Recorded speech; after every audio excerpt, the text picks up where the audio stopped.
Nang makalapit na ito kay Gonzalo, patuloy pa rin ang pagpapakawala ng mga pag-atake nito, gamit-gamit ang kanyang matatalas na mga kuko. Halos lumiyab na ang tabak ni Mapulon habang patuloy silang nagsasagupaan sa kanilang kinaroroonan. Hindi nito hinahayaang makapag-isip ng plano si Gonzalo sa kung paano siya makakagawa ng paraan upang matalo ang kanyang gabunang kalaban. Ilang minuto pa ang lumipas, laking gulat na lamang ni Gonzalo nang merong lumabas na isang napakaitim na nilalang na nanggaling sa likod nito. Paglalarawan ni Gonzalo, maihahalin tulad mo ang nilalang na yon sa isang laman lupang hindi gaanong ordinaryo ang laki. May mga matutulis itong tenga, kulay itim na balat, mahahabang mga braso at mababalahibong mga paa. Nanlilisik din ang mga mata nito. Merong 4 na pangil at kulukulubot ang buong balat ng nilalang. Kasabay ng paglitaw nito sa likod ng matanda ay ang muling paglitaw ng 3 pa nitong kawangis. Dahil sa pagsilabasa ng mga ito, tila ba muli na namang nalagay sa alanganin ang sitwasyon ni Gonzalo. Nakikita mo ba ito? Ito ang pangkat ng mga engkanto. Ang huli mong masisilayan sa mundo. Magbunyi ka. Dahil ang mga tagasunod ng dignum ang kikitil sa walang kwenta mong buhay.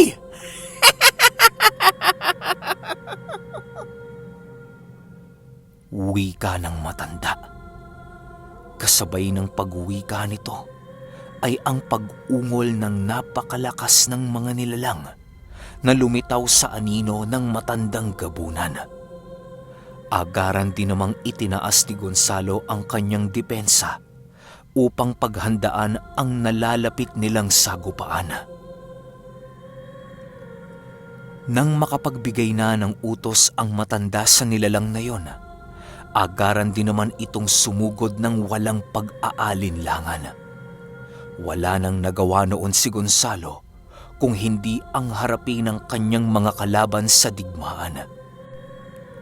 Alam niyang magagapi siya nito sa bilang pero patuloy pa ring naniniwala si Gonzalo sa kanyang kakayahan. Sa pagsugod ng mga ito sa kanya, agaran din naman siyang umilag at gumante ng pag-atake. Pilit niyang ginagamit ang mga kakahuyan sa paligid upang maging lamang siya sa laban. Napansin niya kasing hindi gaanong kabilisan ang mga nilalang na yon, kung kaya't ginamit niya ang mga puno upang magsilbing kanyang panangga laban sa mga ito. Nang mapansin ito ng gabunang kanyang kalaban, agaran din itong sumugod sa kanyang kinaroroonan. Kasakasama nito ang iilan sa mga mandirigmang aswang upang madali nilang mapagtulungan si Gonzalo. Nang masipat niya ito, agaran din namang nagpatuloy siya sa kanyang ginagawang pagsuot sa kagubatan. Nang makita ni Pio Carpio'ng nasa panganib na sitwasyon na ang kanyang pamangkin, agaran din naman niyang tinawag ang gudor upang bigyan ito ng tulong. Sa paglapit ng gudor kay Gonzalo, sa hindi inaasahang pangyayari, bigla itong umatungol ng napakalakas na halos ikabingi na ng lahat ng nilalang na nasa paligid. Ilang minuto pa ang lumipas, laking gulat na lamang ni Gonzalo nang biglang merong lumitaw na isang lagusang nagkokonekta sa mundo ng mga engkanto. Kasabay ng paglitaw ng lagusang yon ay ang paglabas ng isang gudor na merong nag-iisang mata. Nanlilisik at parang umaapoy ang mga mata nito nang una itong masilaya ni Gonzalo. Kasabay ng pagkawala ng lagusang dinaanan ng gudor ay ang paglapit nito sa kasangga ni Pio Carpio. Animoy nag-uusap ang mga yon, gamit-gamit ang lengguwaheng alam nila, kung kaya't nahirapan si Gonzalong malaman ang mga binabalak nito sa digmaan. Sa bawat paglakad ng gudor na yon sa gubat ay ang pag-iwan nito ng bakas ng kanyang mga paa na nagliliyab. Ilang minuto pa ang lumipas, biglang lumapit ang gudor na yon kay Gonzalo. Paglapit nito sa kanya, wala noong ibang naramdaman si Gonzalong presensya kung hindi ang mapangwasak na presensyang ipinapadama sa kanya ng gudor. Matapos nitong makalapit, pinili nitong titigan siya sa kanyang mga mata na para bang ito ay nagsasalita. Ilang minuto pa ang lumipas, agaran din naman itong tumalikod kay Gonzalo. Matapos ang medyo may katagalang pagtitig nito, dahil sa ang buong akala ng mga mandirigmang kasama ng gabunan ay hindi nakapaghanda ang mga kasangga ni Gonzalo, kung kaya't nagawa nitong sumugod ng hindi pinag-iisipan. Nang makalapit na ito sa gudor na lumitaw sa lagusan, laking gulat na lamang ng aswang na yon nang biglang merong umusling isang malaugat na bagay sa ilalim ng torso nito. Agaran siya nitong napuluputan at hindi naglaon. Tuluyan na nga itong nawala ng buhay. Gonzalo! Pagkakataon mo na upang gawin ang ating plano. Sundin mo ang sinabi sa iyo ni Mapulon, dahil alam ko na yun ang susi upang mapagtagumpayan mo ang pagbawi sa iyong baryo. Sigaw ni Pio Carpio habang ito ay nakikipaglaban sa lalaking gabunan. Nang marinig ito ni Gonzalo, doon na muli siyang nabuhayan ng loob upang makipaglaban. Kahit pagod na ang kanyang katawan sa digmaan, muli siyang nabigyan ng lakas ng marinig niya ang mga katagang binitawan ng kanyang tiyuhin. Sa paglakad ni Gonzalo papalapit sa gabunan, patuloy naman siyang binibigyan ng tulong ng 2 gudor na kanyang kaibigan. Nang makalapit na siya sa gabunang nangangalaga ng dignum, walang sabi-sabi, agaran niya itong sinunggaban na siyang naging sanhi upang mapalayo sila ng mga gudor. Agarang kinuha ni Gonzalo ang tabak ni Mapulon sa lupa upang ipagpatuloy ang kanyang ibinabalak. Habang pinag-uundayan niya ito ng tabak ni Mapulon, pasimpleng ginagawa na ni Gonzalo ang simbolo ng diwata ng araw. Nakatatak na sa isipan ni Gonzalo ang simbolong yon, kung kaya't napakadali na lamang para sa kanya ang paggawa dito. Hindi niya masyadong nilalaliman ang sugat na kanyang ginagawa sa gabunan upang hindi ito uminda sa kanyang mga ginagawang pag-atake. Ilang minuto pa ang lumipas, tuluyan na ngang nagawa ni Gonzalo ang simbolo. Hindi pa ito napapansin ng gabunan, kung kaya't naging panatag ito na walang ibang binabalak noon si Gonzalo. Nakakatawa ang ginagawa mo. Walang silbi ang pag-atake mo kung hindi mo magagawang sakta ng kagaya ko. Kung sa bagay, kahit anong gamit ng engkanto, hindi ako magagawang masugatan ng malubha. Hawak ko ang kapiraso ng dignum, kung kaya't wala akong dapat katakutan na kahit na anong uri ng nilalang. Wika ng gabunan. Kasabay ng pagwika nito ay ang pagsilay ni Gonzalo sa unti-unting nagliliwanag na simbolong kanyang nilikha. Matapos niya itong masilayan, segundo lamang ang dumaan nang makaramdam sila ng isang kakaibang ingay na nanggagaling sa kalangitan. Pagsilay ni Gonzalo sa langit, laking gulat na lamang niya nang makasipat siya ng isang animoy. Nagbabagang bato na patungo sa kanilang kinaroroonan.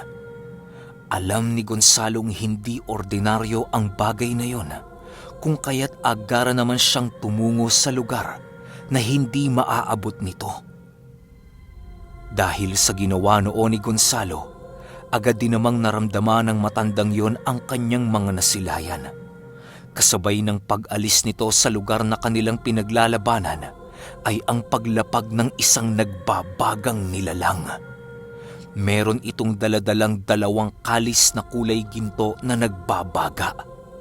Nagniningas din ng apoy ang katawan nitong punong-puno ng mga nakaukit na simbolo na halos hindi malaman ni Gonzalo kung ano ang ibig sabihin nito. Nang masilayan ito ni Pio Carpio, maging ito ay hindi maiwasang mamangha sa kanyang mga nakita.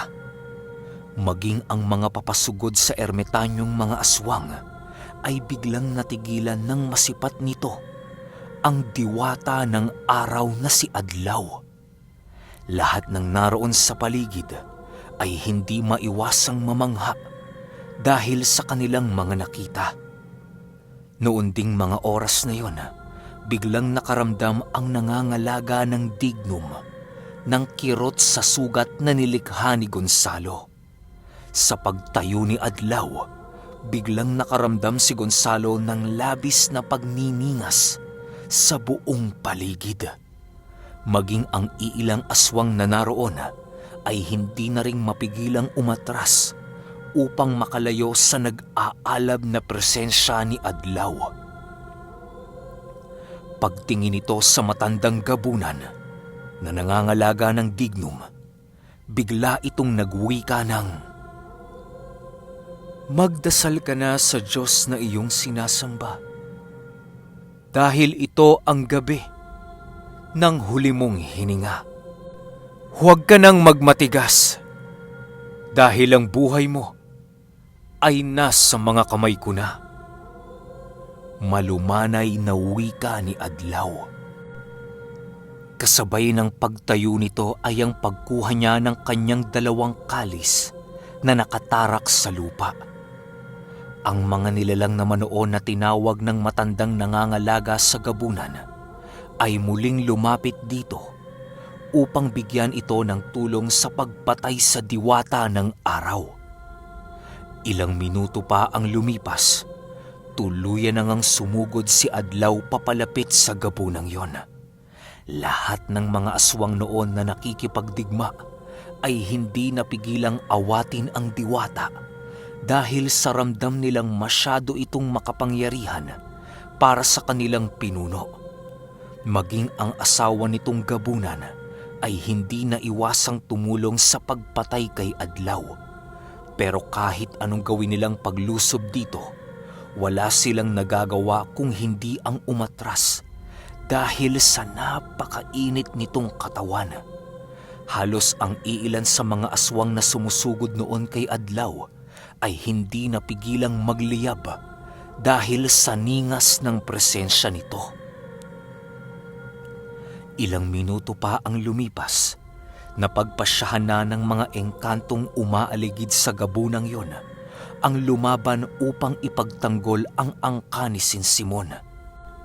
Pero paglapit nila kay Adlaw, wala silang nagawa ng pag-uundayan sila ng saksak gamit-gamit ang kalis nitong hawak. "Ako ang gabay ng mga taong mandirigma sa mundong ito. Huwag ninyong mamaliitin ang abilidad na taglay ko. Dahil wala pa kayo sa aking antas upang magawa ninyo kong talunin. Isuko nyo na ang nilalang na yan upang maiwasan nyong magkaroon pa ng mga mamamatay sa inyong angkan." Dagdag pa ni Adlaw. Kasabay ng pagwika nito ay ang muling pagkumpulan ng mga aswang papaikot sa kanilang gabunan. Ang iilan sa mga ito ay nananangis habang ang iilan naman ay umuungol na parabang mga asong nababahag ang buntot.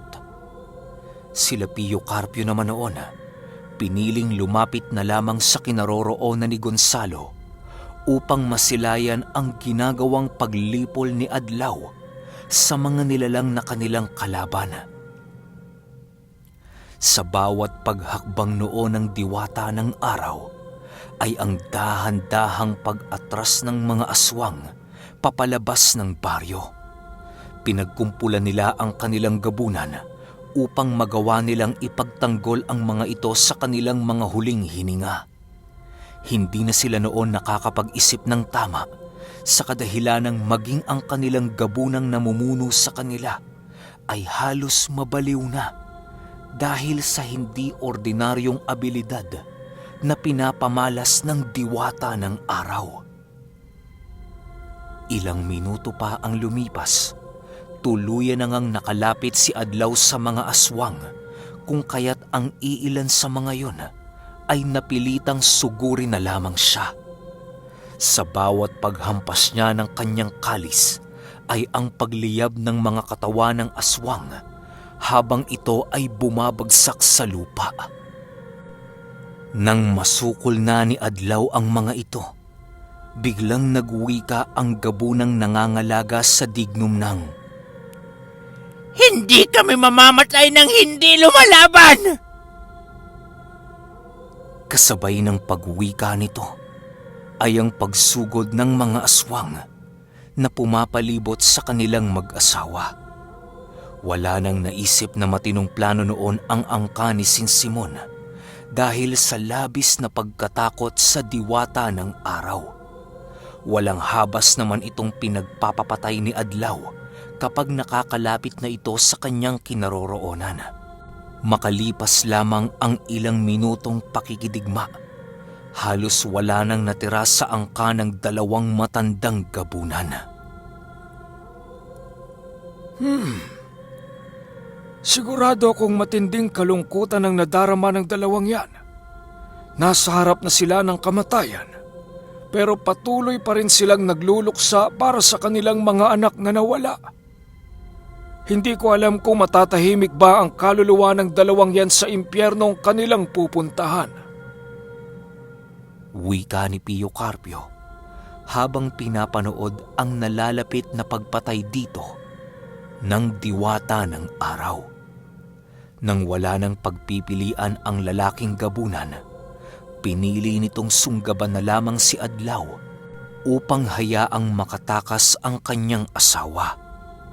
Pagsunggab nito sa diwata, biglang namuti naman ang mga mata nito dahil sa pagtagos ng kalis ni Adlaw. Segundo lamang noon ang pagitan ng malusaw ang buong katawan nito habang nakahawak sa diwatang kanilang kalaban. Nang masilayan ito ng gabunan, tanging pag-iyak na lamang ang kanyang nagawa habang pinapanood ang natutupok na katawan ng kanyang asawa. Dahil sa may 4 pa siyang natitirang engkantong nasa likod niya, pinili niyang pasugurin ito pero sa hindi inaasahang pangyayari ay hindi siya dininig ng mga ito. Agaran siya nitong tinalikuran na parabang hindi siya nito nagawang pagsilbihan. Nang masipat ito ni Pio Carpio, bigla itong nagwika ng, Yan ang napakasaklap na maaaring mangyari sa mga nilalang na ginagabayan ng mga dyablo.